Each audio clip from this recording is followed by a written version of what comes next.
சாதியை தூக்கி பிடிப்பவர்கள் நீதிமன்றம் எத்தனை உத்தரவு பிறப்பித்தாலும் அதனை கைவிட மாட்டார்கள். நிலவுக்கே சென்றாலும் சாதியை கூடவே தூக்கி செல்வார்கள் என்றும் சென்னை உயர்நீதிமன்றம் காட்டம்.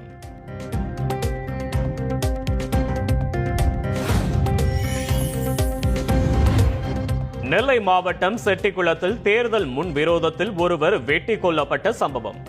முக்கிய குற்றவாளிக்கு மரண தண்டனையும் 4 பேருக்கு ஆயுள் தண்டனையும் விதித்து நெல்லை மாவட்ட நீதிமன்றம் பரபரப்பு தீர்ப்பு.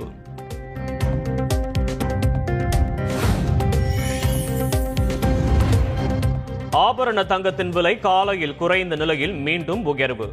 காலையில் சவரனுக்கு 360 ரூபாய் குறைந்த நிலையில் திடீரென 320 ரூபாய் அதிகரிப்பு. ஒரு சவரன் 64,480 ரூபாய்க்கு விற்பனையால் நகை வாங்குவோர் அதிர்ச்சி.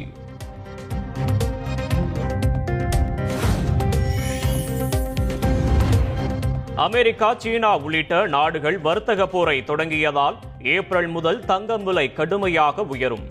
மார்ச் இறுதிக்குள் சவரனுக்கு 2,000 ரூபாய் வரை உயர வாய்ப்புள்ளதாக நகை வியாபாரிகள் தகவல்.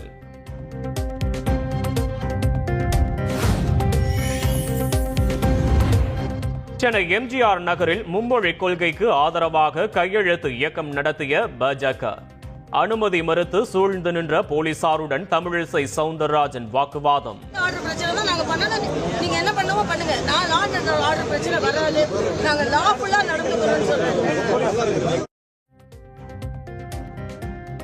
தமிழிசை சவுந்தரராஜனை கைது செய்ய வலியுறுத்தி திமுகவினர் முழக்கமிட்டதால் பரபரப்பு.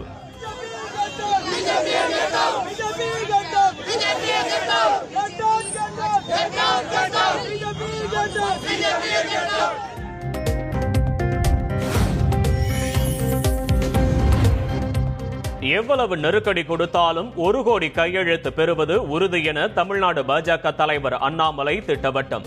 மும்மொழி கொள்கைக்கு ஆதரவாக 24 மணி நேரத்தில் 1 லட்சத்திற்கும் மேற்பட்டோர் டிஜிட்டல் முறையில் கையெழுத்திட்டுள்ளதாகவும் தகவல்.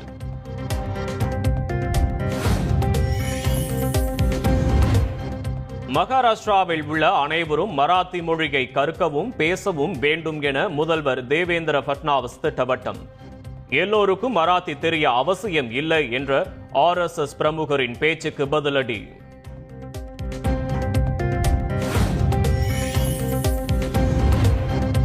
சென்னை எழும்பூரில் உள்ள டாஸ்மாக் தலைமை அலுவலகத்தில் அமலாக்கத்துறை அதிகாரிகள் சோதனை. தமிழகம் முழுவதும் 10க்கும் மேற்பட்ட இடங்களில் அமைச்சர் செந்தில்